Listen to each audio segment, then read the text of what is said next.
Bonsoir Boris Vallaud.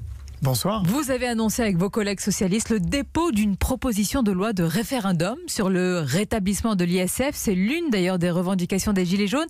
À cette heure-ci, est-ce que vous avez réuni les conditions nécessaires, à savoir déjà 185 parlementaires? Écoutez, à cette heure, nous avons annoncé le principe de ce référendum d'initiative partagée, puisqu'il faut en effet 185 parlementaires et puis 10% du corps électoral, c'est-à-dire 4,6 millions électeurs qui viendraient en soutien une fois que nous aurons réuni ces signatures. Donc nous commençons à recoller ces signatures. Il y a 104 parlementaires socialistes, donc ceux-là, leur signature, leur soutien est acquis.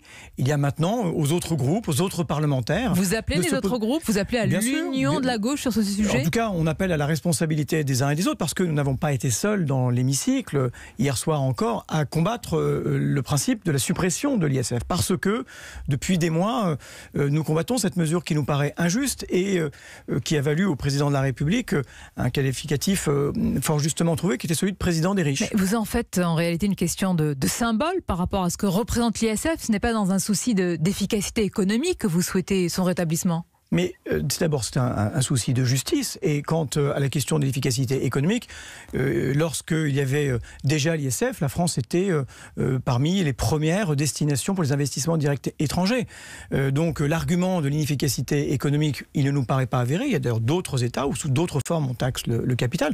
Ce qui est vrai, c'est que, c'est ce que dit Thomas Piketty, ces dernières décennies ont montré qu'on taxait moins le capital que le travail. Ça rapporterait combien le rétablissement de l'ISF? Écoutez, c'est à peu près 3,5 milliards par an. Ben, ça n'est pas rien. Pardonnez-moi, est-ce qu'on ne peut pas chercher l'argent ailleurs? Il y a de la marge, surtout au niveau de la réduction des dépenses, de la limitation du train de vie de l'État, de l'administration.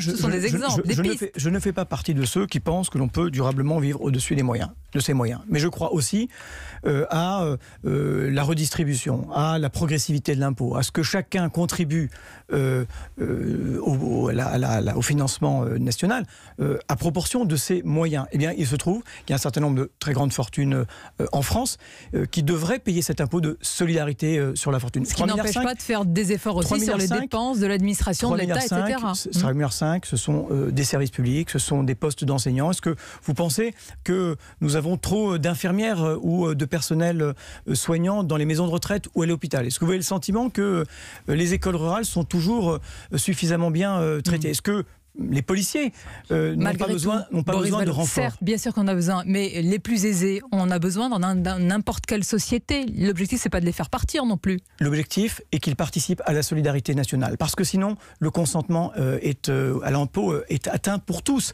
Mais on évoque l'ISF. Mais je rebondis sur un propos qui est celui du président de la République, qui a dit qu'il faut que les entreprises qui font des bénéfices en France payent leurs impôts en France. Il se trouve que c'est une proposition que nous avons déposée